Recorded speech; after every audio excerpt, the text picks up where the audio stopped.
Say yeah. Dax Harwood has a brand new podcast that came out while I was on vacation. FTR with Dax Harwood. And he's got Matt Kuhn as a host, too. I love me some Matt Kuhn. He's a very good podcast host.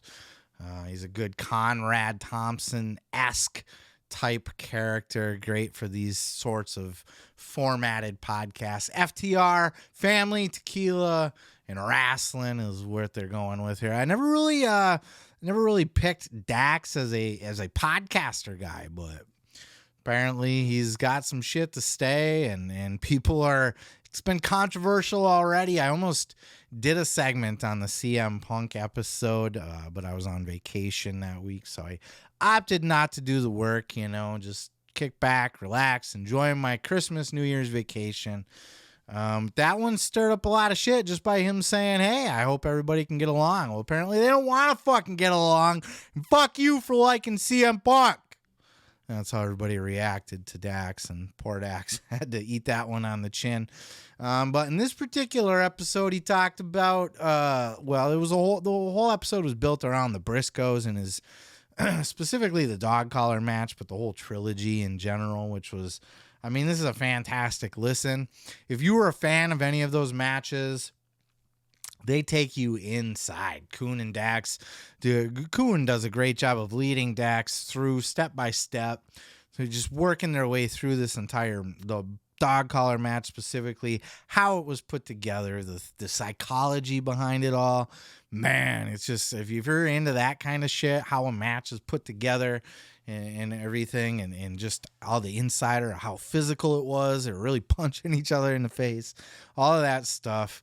This was a hell of a listen for that. But it was in this particular clip here that Dax talked about something that I hadn't heard before. Maybe this has been out before, but apparently during that whole situation where Cash got injured on the ring post there and ripped his arm open, that freak accident that he had on AEW, as you see pictured there on the thumbnail.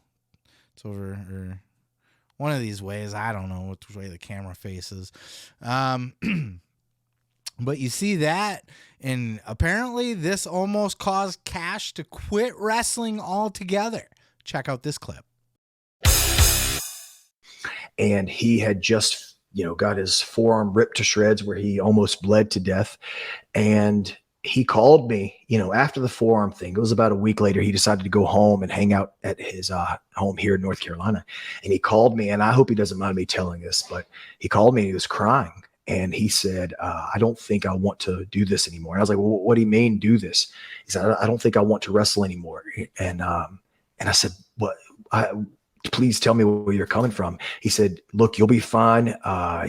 Your contract and my contract is, they're not intertwined. We had two separate contracts, and he said some very nice things about me. And I said, dude, I don't want to do this without you. I'm struggling too. And so, I told him, I said, hey, dude, let's whatever is going to make you comfortable. Let's try to make you comfortable. And, we had about an hour conversation, and he said, look, if I'm not having fun doing this, if I'm not enjoying this, he said, I don't want to do this anymore.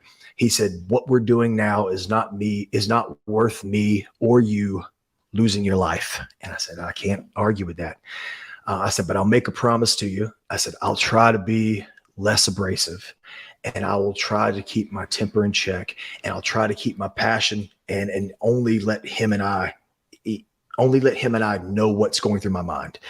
And I said, we'll have fun. We'll spend the rest of this contract, which I think was a year and a half, and whatever they give us, we'll have fun doing. If he doesn't give us anything, that's okay too. Yeah, it was scary as fuck for sure. That was a very scary incident. He was bleeding significantly. It wasn't just a little cut. Like, he could have bled out there if he wasn't tended to right away. Thankfully, there's doctors right there at ringside. Doc Sampson was on Johnny on the spot, right?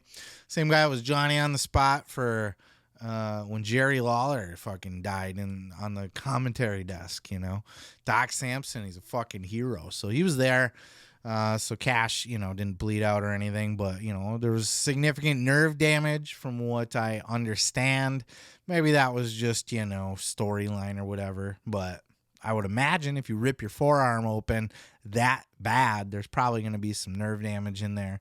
And it probably scared the shit out of Cash. Dax didn't go into huge detail as to why specifically that moment caused Cash. But think about it. Cash has a family.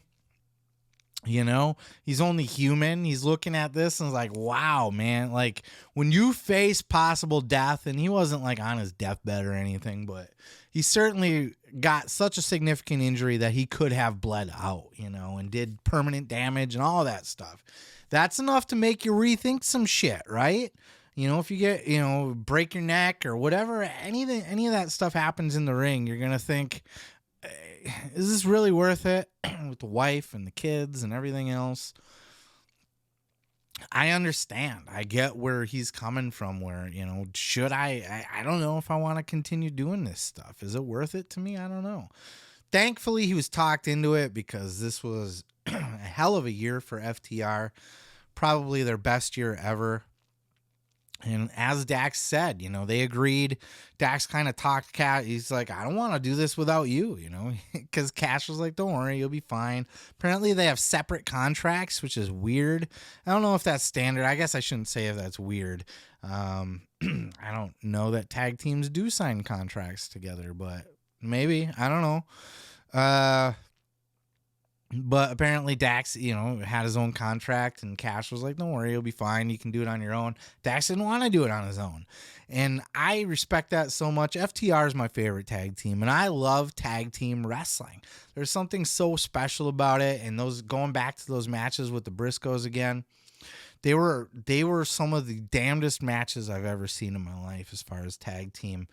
Are they the best ever? I don't know. Who's to say? Are they in the conversation? I'd say so.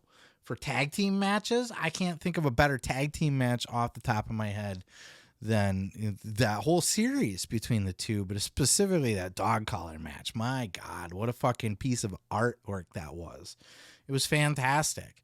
Dax went into depth too on the whole thing with AEW and why, I've been bitching for a long time, and I know Cornette was bitching about AEW not getting that spotlight or the FTR not getting that spotlight at All Out to face the Young Bucks, the trilogy, the rubber match for the belts.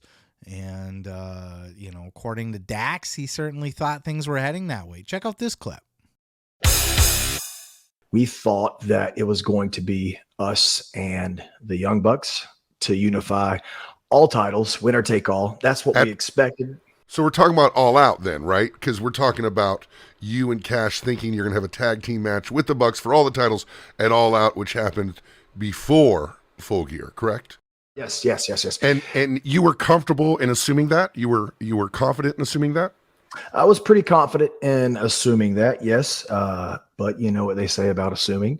But maybe we got some information that was crossed, and that happens in wrestling, that happens in podcasting, that happens in all forms of entertainment. But we expected to wrestle the Young Bucks. And man, I was very excited for that match because, the differences that we have with them stylistically, ideology, and even maybe personally, there's no taking away that if I were going to put, and I'm sure we'll talk about this one day, if I were going to put together a Mount Rushmore of tag teams, I would put the Young Bucks on there. Yeah, he was under the impression, just like all of us were, that's exactly where that storyline was going. Now, Dax is a classy guy. I don't think he's going to get into the dirt of things. I don't think he's going to say, yeah, the Young Bucks railroaded us. In fact, he was very complimentary of the Young Bucks, put them over, says they would be on the Mount Rushmore of tag teams. That's a bit of a stretch. Some people like that style. The Young Bucks don't bother me, but they're so overly choreographed. I don't know. They've had some great matches. They have, but Mount Rushmore, yeah, I don't know. They're certainly, Hall of Fame worthy. I'll give them that. They're not, I'd put them in that world, but Yeah, Dax was very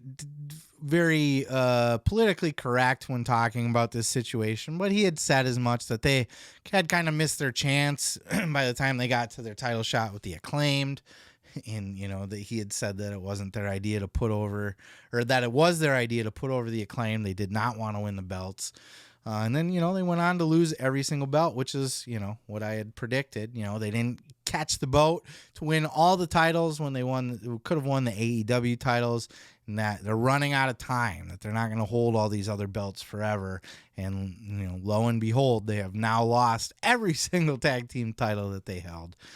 But damn, in general, this Dax Harwood podcast is great because Dax is just a good old boy that tells it like it is. And not in a bad way. Like I said, he's pretty politically correct. He's not going to shit on anybody or, expose any dirt or anything like that. But he's honest. He's from the heart. And, he'll admit, he even said something to the effect of he had never felt like as big of a pussy in his life than when he got into a fist exchange with Jay Briscoe. I think it was Jay, he said. They had agreed to go out there and just punch each other for real, essentially, because he wanted it to look as real as possible. And then he immediately regretted it when he got hit in the face by Jay, which is... It's hilarious, and it's hilarious that he would admit that kind of thing. And Kuhn had to jump in. He's like, bro, it's not pussy shit to admit that you don't want to catch hands from Jay Briscoe. He's a tough dude. So, very fun podcast, great shit. And I'm glad Cash Wheeler did not retire, did not quit wrestling. I'm glad that did not scare him off because they've had a hell of a run since. And look, they're not past their prime. They are in their prime now. Even though they lost all these belts, they've had some of the best matches of their career this year, even in this quarter. So I expect to see so much more greatness from FTR, and I'm excited to see what they continue to do. They're my favorite tag team. Let's get it. Hey, thanks for checking out that clip. Don't forget to check out other clips here on the channel. And while you're there, throw a like, throw a subscribe. And don't forget to check out full episodes each and every Sunday of the Pro Wrestling Podcast.